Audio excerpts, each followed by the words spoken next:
Niwapongeze kamati ya maandalizi kwa maandalizi mazuri ya shughuli hii. Linalonipa faraja kama alivyosema Bwana Martin Luther King Jr. ambaye alisema, na nukuu, alisema, ukitaka kuleta mabadiliko duniani chukua peni uandike.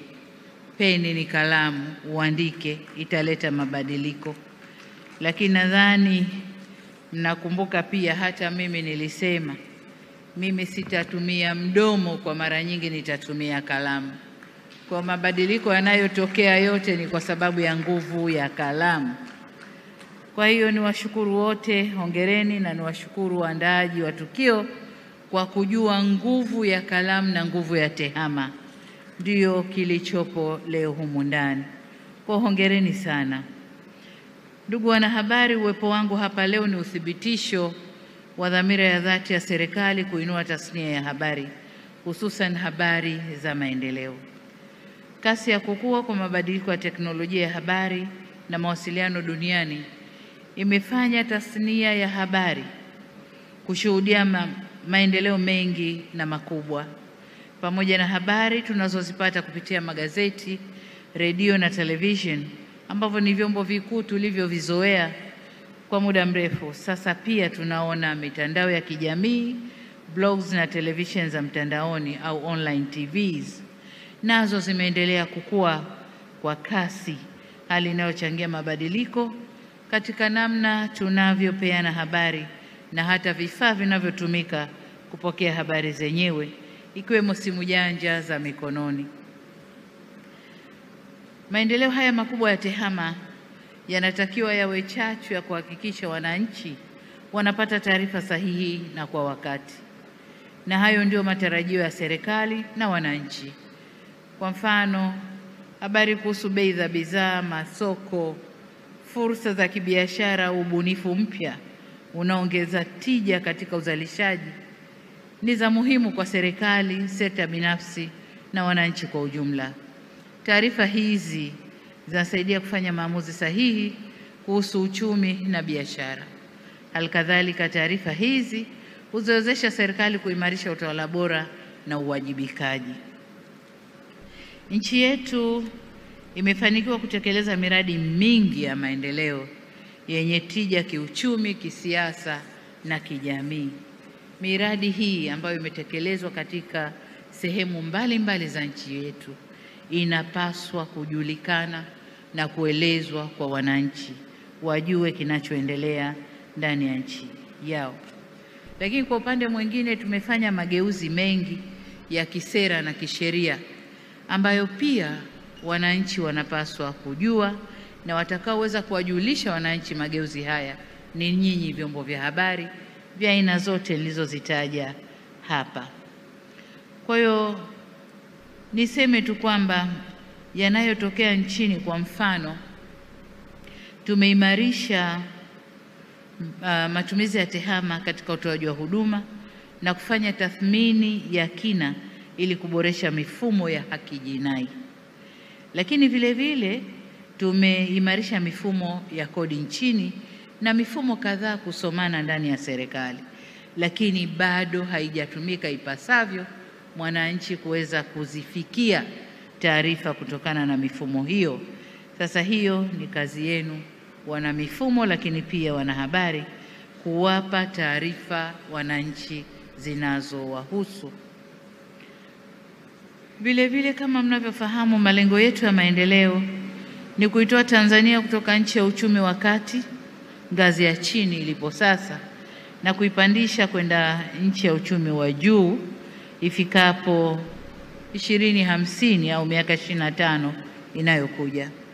Kipindi hicho tunatarajia idadi ya watu kuongezeka hadi kufikia milioni 140, mara mbili ya tulivyo sasa, ambapo zaidi ya nusu ya watu watakaokuwa wanaishi wakati huo, hasa mijini, watakuwa ni vijana.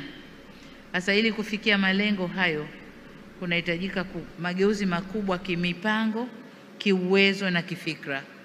Na katika hili ninyi wanahabari mnalo jukumu kubwa na la msingi la kugeuza mindset za watu, kugeuza fikra za watu, kuwaonesha yale ambayo yanatarajiwa kwao, yale ambayo nchi yetu inatarajia mbele yetu, yale ambayo serikali zetu inapanga kwa mbele ya nchi yetu au kwa future ya nchi yetu. Hayo yanataka kuelezwa kwa wananchi. Kwa na kazi hiyo iko kwenu waandishi wa habari. Nataka nitambue kwamba na nipongeze waandishi wa habari kwa hatua hii ambayo mmefikia. Huko nyuma mlikwama, lakini kwa sababu, na miongoni mwa masuala yaliyokuwa yanakwamisha tasnia hii kutoa mchango wake stahiki ni kukosekana kwa ujuzi na uzalendo. Huko nyuma, aidha kwa kutokujua au kwa kuona tunafanya ndivyo, tulikuwa tunaongoza katika kuandika makala zinazobomoa nchi yetu, makala zinazoisema nchi yetu. Lakini sasa hivi ukisoma makala nyingi zinajenga nchi yetu, nyingi sana zinajenga nchi yetu, zinasifia nchi yetu, zinaeleza ukweli yanayotokea ndani ya nchi yetu. Na hata pale mnapoeleza mabovu, ni mabovu ambayo kweli yanahitaji kuelezwa ili serikali ione na kila mtu aone, tuchukue hatua. Kwa hiyo nawapongeza kwa hilo. Lakini nisisitize neno uzalendo. Nimekuwa nikisema mara nyingi na waandishi wa habari kila ninapopata nafasi kuonana nanyi, wenzetu kule nje, zile habari ambazo wana hakika hizi zinaenda kulibomoa taifa lao, huzioni wala hazitoki. Lakini sisi huku wanataka kujua kila kitu kilicho kwetu, na wanaotumika ni waandishi wa habari hawa wa kwetu huku. Semeni kuna nini, sema kuna nini. Pengine kuna incentives ndogo ndogo tu zinazokufanya uandike na uwape. Ukija ukiona kwenye vyombo vingine vya habari, Al Jazeera kasema, BBC kasema, sijui nani kasema, unasema ni kazi yangu ile nimepeleka. I don't know, sijui unajisikiaje kuiona nchi yako inasemwa kwenye vyombo hivyo vikubwa, ulimwengu mzima wanaona, anieti wewe ndio umeandika kuwapa. Sijui unajisikiaje. Lakini nataka niseme kama nilivyosema mwanzo kwamba kwa sasa hatua tuliofikia, na wapongeza sana. Mmekuwa mkiandika vitu vizuri kuhusu nchi yenu. Mtakumbuka kwamba wakati nikipokea ripoti ya tathmini ya hali ya utendaji na uchumi kwenye vyombo vya habari kwa Tanzania bara mwaka jana, mapema mwaka jana, nilieleza bayana kwamba kuna ombwe katika uchambuzi wa kina wa maudhui na tafiti. Habari zinazotoka ni ile kaisikia, kaichukua hivyo hivyo, kaitoa. Hakuna uchambuzi, hakuna utafiti, hakuna chochote. Kwa hiyo habari zinapelekwa raw, hazijafanywa kazi, na hicho ndio tulikuwa tunawafeed wa Tanzania. Lakini kwa sasa nadhani baada ya kusema vile, vyombo vya habari vimejitahidi. Angalau unaona kuna chambuzi zinafanywa. Wale wa television unaita wanaojua mambo wanakaa wanafanya uchambuzi, tunasikia chambuzi zinafanywa zamana za kikweli. Pale ambapo tumefanya vibaya wanatuchambua tumefanya vibaya, na unasema kweli tumefanya vibaya. Tulipofanya vizuri wanasema yes, hapa pamefanywa vizuri. Kwa hiyo tumefikia pazuri, na mimi nataka niwapongeze kwa mara nyingine TAMWA na TCRA kwa kuona kulichukua lile ombwe na mkathubutu kuendesha mafunzo kwa waandishi wa habari wengi walioko hapa, na matokeo ya mafunzo yale ndio haya ambayo leo tunayaona. Of course wamefundishwa huko nyuma, lakini imezidi kuwajenga na sensi ya uzalendo, na kwamba wameweza sasa. Nilikuwa na chati na Millard Ayo hapa wakati anapokea cheki yake. Kaambia Millard Ayo, yuko wapi? Yuko yule kule. Ujambo babangu? Si jambo, shikamo marahaba. Kaambia umechoka kutuchora babangu? Sema nimekuwa mkubwa siku hizi siandiki tena hivi.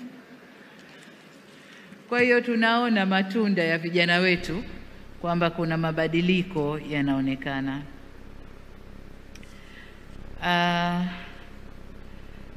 Nataka niwahakikishie kwamba serikali kupitia Wizara ya Utamaduni, Sanaa na Michezo iko pamoja nanyi. Tuko tayari kushirikiana nanyi kujenga uwezo wenu. Tuko tayari kushirikiana nanyi kuondoa changamoto zinazowakabili hatua kwa hatua. Kwa serikali iko pamoja nanyi kadri vile uwezo wetu utakavyokuwa, basi tuko tayari tuzungumze, tuone changamoto ni zipi, tuzifanyie kazi na sekta hii, tasnia hii ya habari iweze kuendelea vizuri. Jengine ni lile ambalo limesemwa kwamba katika mambo niliyoahidi ni kuleta au kukuza uhuru wa vyombo vya habari, na hili takwimu zinasema wenyewe kwamba Tanzania uhuru wa vyombo vya habari ni mkubwa na unakuwa siku hadi siku. Lakini kuwa na uhuru wa vyombo vya habari maana yake si kukosa uzalendo kwa nchi yako. Uhuru wa vyombo vya habari, zungumza, sema, chambua, lakini uzalendo uwepo. Hapa ndipo ulipozaliwa, hapa ndipo ulipotoka, hapa ndipo utakapomalizikia. Na wengine hata ukienda nje ukimalizikia huko, tunakuja kuchangishwa huko, jamani arudishwe huko utarudi. Kwa hiyo Tanzania ndio baba, ndio mama, ndio kila kitu. Niombe sana tupende nchi yetu. Sana sana sana. Kuna maswali ambayo napenda niatilie mkazo. La kwanza,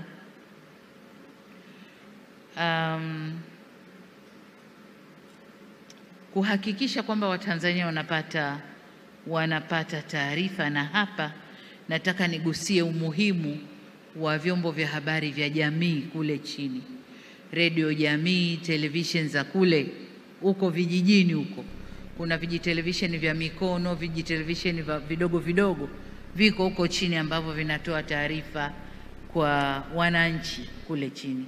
Niombe sana wizara, lakini na wakubwa wa tasnia hii kuvitupia jicho vile vyombo. Ni muhimu sana. Vile ndivyo tunavyoweza kuvitumia vikafikisha taarifa muhimu kwa wananchi wetu.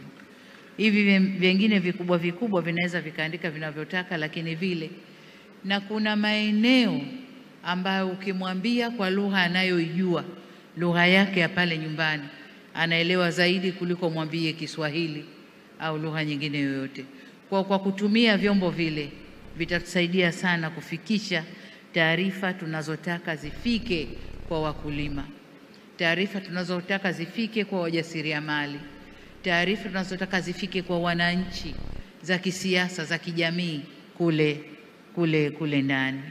Hata wakati mwingine kuna wananchi wala hawawezi kujua kama katika eneo lao, kata yao, kuna hospitali kubwa imejengwa, anaweza kupata vipimo hapo hapo na kila kitu hapo hapo, hajui. Lakini kwa kutumia vyombo hivi, vikiwa vinasemwa na pengine vitelevision vya mikononi vinaonesha, mwananchi anajua wapi akimbilie. Niombe sana tuzitumie redio jamii na television ndogo ndogo za mikononi zilizoko kule chini. Jengine nalotaka kulisisitiza hapa ni kuzingatia matumizi ya takwimu tunapotoa taarifa zetu. Unajua, unaweza tu ukasema kuanzia mwaka huu mpaka mwaka huu uchumi wa Tanzania umekuwa kwa kiasi gani, hamna takwimu, watu hawajui. Lakini unaweza ukatoa takwimu umekuwa kwa 5.5%. Maana yake nini kukua kwa 5.5%? Inamgusaje 5.5? Inamgusaje mwananchi wa chini? Inamgusaje mkulima? Inamgusaje kijana aliye kijijini? Kukua kwa uchumi 5.5 ni kazi yenu, na nimeona kuna zawadi za waandishi wa habari za uchumi hapa. Kwa wale waandishi wa habari za uchumi, ni kazi yenu kufanya uchambuzi, kufanya analysis, mkawaambia wananchi maana yake nini kukua kwa uchumi kwa 1% yoyote ile, mwananchi wa kawaida inamgusaje. Lakini pia kutumia matumizi sahihi ya lugha yetu adhimu ya Kiswahili. Matumizi sahihi. Tuna Kiswahili tunachokisema mitaani humo, tunasema, tunaelewana. lakini kuna Kiswahili ambacho lazima kitumike kwenye vyombo vya habari. Kina Kakatido wanajua. Ukimpa chombo leo Kakatido sema, kina Ida Sanga na wengine, hata tumia Kiswahili hiki chetu hichi tunachotumia huku kawaida. Tatumia Kiswahili sanifu ambacho wananchi wanatakiwa kukisikia na kukielewa. Lakini pia tukikitumia vizuri ni kukuza lugha yetu. Ni kukuza lugha yetu. Kwa mfano, vijana leo mwambie hebu nenda chumbani, kuna pesa pahali fulani, nenda kachukue. Atarudi aje kuulize nichukue bei gani? Badala ya kusema nichukue kiasi gani, anakuuliza nichukue bei gani. Sasa hapo, au yale alosema Waziri Kabudi hapa, mtu anakuandikia kabisa ripoti au mtangazaji anasema amekwenda waziri mkuu kukagua kiwanda cha nondo na amesema amewataka wafanye biashara wa nondo bei ziwe nzuri ili walaji wapate kununua kwa bei nafuu. Nani anakula nondo? Nani anakula saruji? Ni watumiaji. Lakini kwa sababu neno consumer, to consume ni kula, basi kila kitu ni kula, ni kula, ni kula. Tutumie lugha yetu vizuri na tuitumie ili wananchi wapate kuielewa vizuri. Hilo ndilo nalotaka kulihimiza leo.